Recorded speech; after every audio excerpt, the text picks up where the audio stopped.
Di part ini, kita akan belajar tentang yang namanya attunement. Apa itu attunement?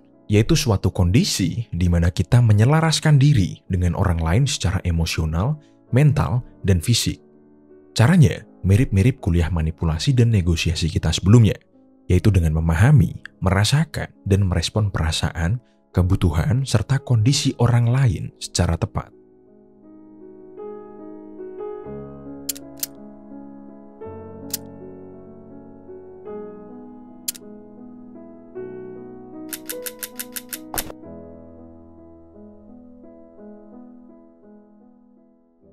Attunement ini skill yang sangat penting untuk kita miliki.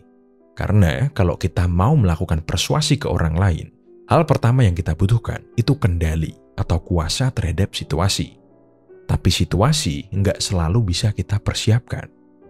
Kalau kita melakukan persuasi tanpa adanya kendali, itu namanya kita maksa orang lain untuk melakukan sesuatu demi kita. Dan kalau kita maksa gitu, ya kemungkinan besar gagal. Bahkan meski kita seorang bos, dan kita mau mempersuasi karyawan kita sendiri, itu susah kalau kita nggak punya kendali atau kontrol. Langkah awal yang bisa kita lakukan dalam attunement itu dengan mencari common ground, atau bahasa Indonesianya mencari kesepemahaman dan kesamaan. Setelah itu, cari solusi yang cocok untuk kita dan cocok juga untuk mereka. Mirip-mirip kuliah negosiasi kita. Kita harus memahami perspektif kita sendiri dan perspektif lawan kita. Apa gunanya Pak memahami perspektif orang lain? Ya biar kita tahu dia ini pengennya apa dan kenapa dia bisa pengen itu. Misalnya, dulu kalau nggak salah saya pernah mencontohkan tentang sebuah negosiasi waktu saya jual mobil. Bapak itu sama anaknya dan anaknya suka sama mobil saya. Tapi karena yang punya uang bapaknya, kita itu nggak segera deal. Akhirnya saya coba pahami dulu, bapaknya ini pengennya apa. Selain beliin mobil anaknya, dia ini ternyata juga pengen setelah beliin mobil anaknya, dia nggak mau ribet seandainya ada problem sama mobil itu. Ya udah, setelah saya tahu itu, saya kasih semua info, kira-kira apa aja yang mungkin jadi problem di masa depan. Terus saya kasih juga list bengkel langganan saya, sekalian saya kasih nomornya. Nggak lama kemudian, kita deal. Itu salah satu kegunaan memahami perspektif orang lain. Nah, kalau untuk kuliah kita hari ini tentang attunement, memahami perspektif orang lain itu agar kita bisa memiliki kontrol. Kita bisa mengambil kontrol dan memberikan lawan kita power. Jadi kita tuker. Kita punya kontrol, dia punya power. Caranya gimana Pak? Kita bisa gunakan manipulasi tipis-tipis dengan pujian. Yang masih belum nonton kuliah manipulasi, nonton dulu sebelum kalian belajar ini. Nah, semakin kita bisa bikin lawan kita merasa powerful, kita bisa tahu resource apa aja yang dia punya ini. Misalnya, dari ceritanya kita mengestimasikan, kayaknya dia punya lebih dari 10 miliar nih.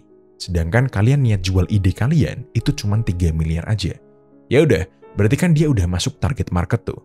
Tinggal gimana caranya kita nuntun dia mau beli ide kita. Oke, selingan sedikit. Mungkin ini bisa bikin kalian tambah paham juga. Semakin orang merasa powerful, semakin dia nggak bisa memahami orang lain.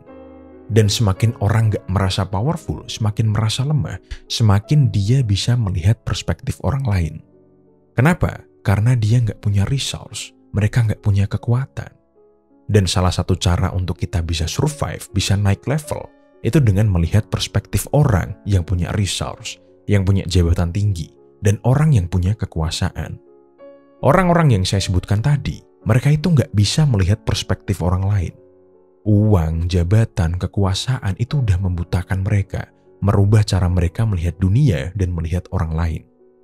Dan karena perubahan pandangan dalam melihat dunia dan orang lain, itu juga yang jadi penyebab jatuhnya mereka. Biasanya, orang-orang tadi itu akhirnya nyari konsultan politik, konsultan publik, dan konsultan-konsultan yang menghubungkan mereka dengan masyarakat kelas menengah ke bawah, dengan mayoritas, sehingga mereka disukai oleh masyarakat menengah bawah dan mayoritas. Dan kalau mereka ini pengusaha, ya biar mereka bisa mengeluarkan produk dan laku untuk mayoritas. Nanti kalau kalian jadi bos di masa depan, saya harap kalian jangan terlalu sombong, jangan terlalu merasa powerful. Karena dulu saya pernah jatuh juga karena terlalu sombong. Oke, kita lanjut kuliahnya ya. Sekarang, saya mau berbagi sedikit pengalaman tentang bagaimana cara saya untuk melakukan attunement sebelum ketemu orang yang hebat, sebelum ketemu klien. Nama tekniknya itu kursi kosong. Kursi kosong, sejauh yang saya tahu ya, itu tekniknya digunakan baik di dunia psikologi untuk mengobati trauma dan di dunia bisnis untuk memusatkan fokus ketika meeting. Nah, ketika saya mau ketemu orang hebat, saya nggak tahu orangnya kayak gimana nih. Saya juga nggak tahu dia ini sukanya apa. Saya juga nggak tahu sudut pandangnya seperti apa. Tapi saya tahu pertemuan ini itu sangat penting dan saya nggak boleh gagal. Beberapa jam atau beberapa hari sebelum meeting itu, saya akan berpura-pura melakukan simulasi dengan kursi kosong yang ada di kantor saya. Saya anggap orang penting itu ada di depan saya, duduk di kursi kosong itu. Lalu saya coba melakukan diskusi dengan beberapa gambaran dan simulasi kepribadiannya. Kalau dia agresif, saya akan merespon seperti ini. Kalau dia pasif, saya akan merespon seperti itu. Kalau dia nggak tertarik, saya akan melakukan A, B, C agar dia tertarik, dan sebagainya. Kegunaannya apa, Pak? Untuk mereview dan berhati-hati apakah yang saya katakan nanti itu cukup menghormati dia. Apakah yang saya katakan nanti bisa cukup jelas untuk dia mengerti.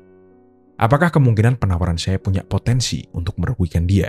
Dan seandainya iya, apa kira-kira cara saya untuk memitigasi itu? Ya, singkatnya untuk jaga-jaga aja dan mengurangi resiko, serta supaya saya siap dan gak kaget untuk melakukan attunement ketika nanti di hari H. Berarti Pak, baiknya kita lebih fokus ke empati atau ke goal ketika kita melakukan persuasi. Saya jawab, tapi saya jelaskan lagi tentang empati. Empati itu ketika kita bisa merasakan kondisi, perasaan, dan situasi seseorang. Yang berarti apa? Empati itu tentang hati kalian. Jadi lebih baik fokus ke empati atau ke goal kita. Dua-duanya penting, tapi situasi di lapangan kadang tidak memungkinkan kita untuk menggunakan dua-duanya. Ketika kita di lapangan mau melakukan persuasi, entah kita mau menjual, mau meyakinkan, atau apapun itu, di lapangan itu kita tegang dan waktunya juga mungkin terbatas. Mungkin aja kamu ada masalah hari itu, mungkin aja kamu grogi, mungkin aja kamu takut nanti nggak deal, mungkin aja kamu juga lagi kebelet atau kamu lagi banyak pikiran. Intinya, banyak sekali yang ada di pikiran kita sampai otakmu itu overload. Dan ketika kita overload, kita nggak bisa berfungsi dengan normal. Terus gimana Pak? Baiknya memang sesuai teori, dua-duanya jalan. Empati jalan, goalmu pun juga jalan. Tapi kan, menguasai materi sama pengalaman di lapangan itu berbeda. Kalau tips dari saya, ketika di situasi seperti itu, otakmu overload, kamu overthinking, kamu grogi, kamu takut, kamu nervous, kamu harus membuang sesuatu. Apa yang kita buang? Emosi. Buang emosimu, buang perasaanmu. Apalagi kalau itu menyangkut bisnis ya, menyangkut uang. Buang emosimu, fokus sama goalmu. Bisnis adalah bisnis. Bukan bermaksud jahat, empati itu emang penting. Dan saya juga sangat menyarankan untuk membangun bisnis yang berdasarkan empati juga. Karena dengan empati, bisnis dan relasi kita itu bisa long lasting, bisa bertahan lama. Tapi kalau kamu overthink dan overload ketika melakukan deal atau persuasi, itu menunjukkan kamu sedang lemah. Dan jika seandainya lawanmu itu jahat, ya udah, kamu disikat. Ujung-ujungnya nanti kamu melakukan deal yang merugikan. Nah, itu tadi contoh situasi di mana kursi kosong itu penting. Kita bersiap dulu, kita prepare dulu sebelum kita bertempur. Sehingga kita terhindarkan dari situasi-situasi overthink dan overload itu. Dan kita bisa lancar mempraktekkan ilmu, teori yang sudah kita pelajari. Oke, sebelum saya tutup, PR kalian itu untuk melakukan simulasi menggunakan kursi kosong. Tapi Pak, saya bukan pebisnis, saya juga bukan sales. Ya, nggak apa-apa. Saya yakin pasti semua orang setidaknya pernah kepikiran sebuah ide bisnis. Nah, coba kalian presentasikan ide bisnis itu kepada saya dengan teknik kursi kosong tadi. Anggaplah saya di depanmu, kita lagi ngopi santai, dan kamu menawarkan ide bisnismu. Lakukan terus simulasi itu, sampai di simulasi kalian, saya mengatakan iya. Oke, sekian dari part 3 ini. Jangan lupa like, share, dan subscribe. Karena kalau matkulnya sepi, saya nggak mau lanjut.